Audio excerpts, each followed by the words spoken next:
Hello दोस्तों, अगर आप किसी भी कॉम्पिटिटिव एग्ज़ाम की तैयारी कर रहे हैं तो आज का वीडियो आपके लिए बहुत इम्पोर्टेंट होने वाला है, क्योंकि आज की वीडियो में हम जानेंगे महात्मा गांधी के ऊपर से जुड़े सारे रिलेटेड क्वेश्चन को इन वन शॉट। तो बिल्कुल आज का वीडियो आपके लिए इम्पोर्टेंट होने वाला है, क्योंकि आज की वीडियो में हम जानने वाले हैं महात्मा गांधी की पूरी जीवनी के बारे में। उनका शुरू से लेकर अंत तक की सारी कहानी को आज की वीडियो में हम जानेंगे। तो सबसे पहले जान लेते हैं कि महात्मा गांधी आखिर थे कौन।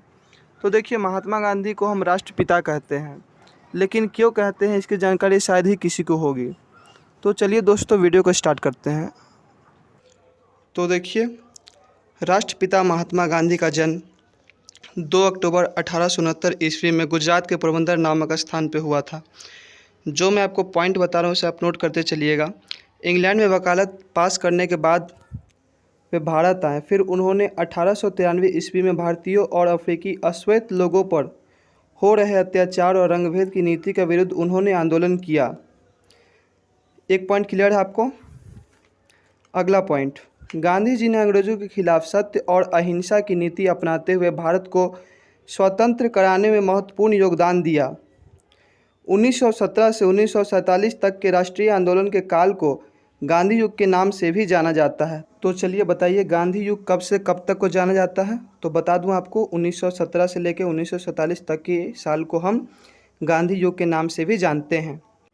सर्वप्रथम सुभाष चंद्र बोस ने महात्मा गांधी को राष्ट्रपिता नाम से संबोधित किया। अगर आपसे कोई प्रश्न पूछ ले कि सर्वप्रथम राष्ट्रपिता के नाम से किसने संबोधित किया, तो इसका जो आंसर होगा वो होगा सुभाष चंद्र बोस ने सर्वप्रथम महात्मा गांधी को राष्ट्रपिता के नाम से संबोधित किया। अब अगला पॉइंट, रविंद्रनाथ टैगोर जी ने सर्वप्रथम मोहनदास करमचंद गांधी जी को महात्मा नाम से संबोधित किया था। इम्पोर्टेंट क्वेश्चन का आंसर है, रविंद्रनाथ टैगोर ने सर्वप्रथम मोहनदास करमचंद गांधी को महात्मा नाम से संबोधित किया था। अगला पॉइंट, पंडित जवाहरलाल नेहरू ने सर्वप्रथम महात्मा गांधी को बापू कहा था।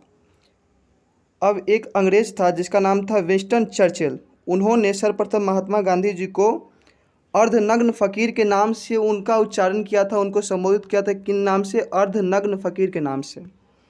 अब इतना जो हमने पढ़ा, इसमें से कुछ इम्पॉर्टेंट बात को हम याद कर लेंगे, अपने कॉपी में लिख लेंगे, इसको हम लर्न कर लेंगे।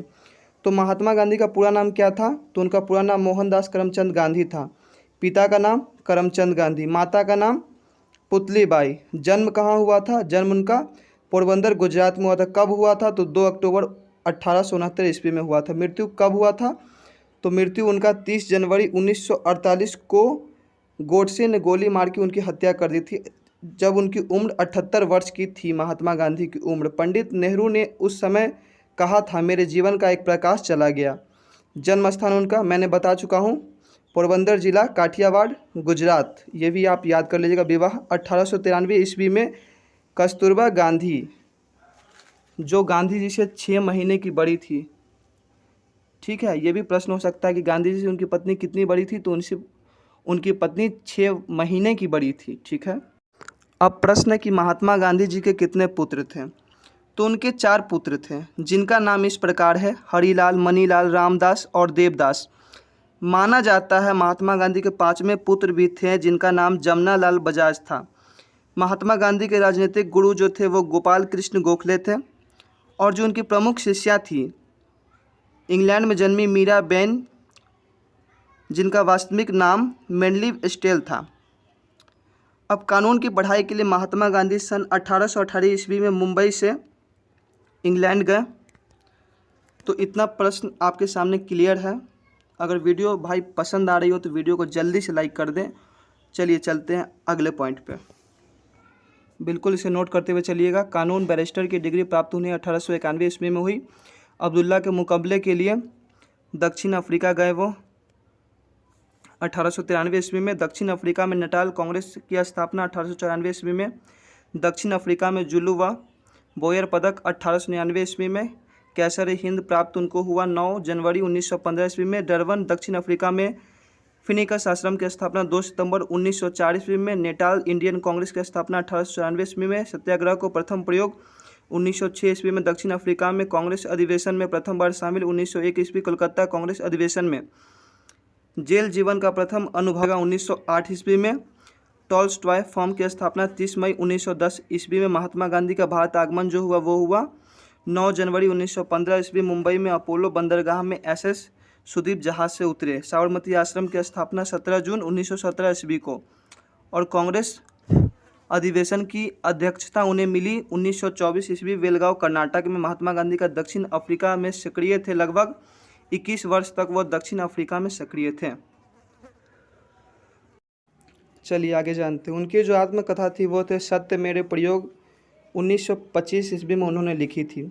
राम राज्य की युगल सिद्धांत, सत्य एवं अहिंसा। अखिल भारतीय खादी बोर्ड की स्थापना सन 1923 ईस्वी में की गई थी।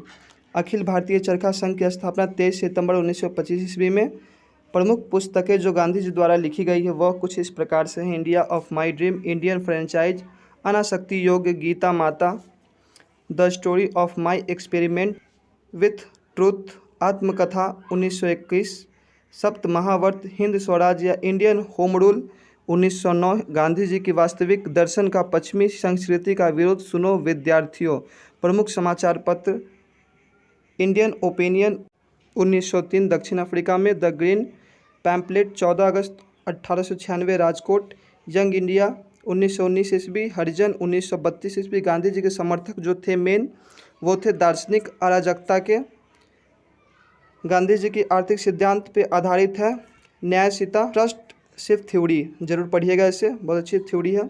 गांधी जी की पहली पुस्तक जो थी वो क्या थी, यह भी एक प्रश्न है, तो वह थी लंदन गाइड। 1888 ईस्वी में उन्होंने लिखा था। गांधी जी को किस पुस्तक ने प्रभावित किया, तो गांधी जी को अनटू दिस लास्ट जो कि जॉन रस्किन द्वारा लिखी गई पुस्तक ने गांधी जी को प्रभावित किया। तो दोस्तों तो बताइए आपको वीडियो कैसी लगी। वीडियो पसंद आए तो वीडियो को लाइक ज़रूर कीजिएगा।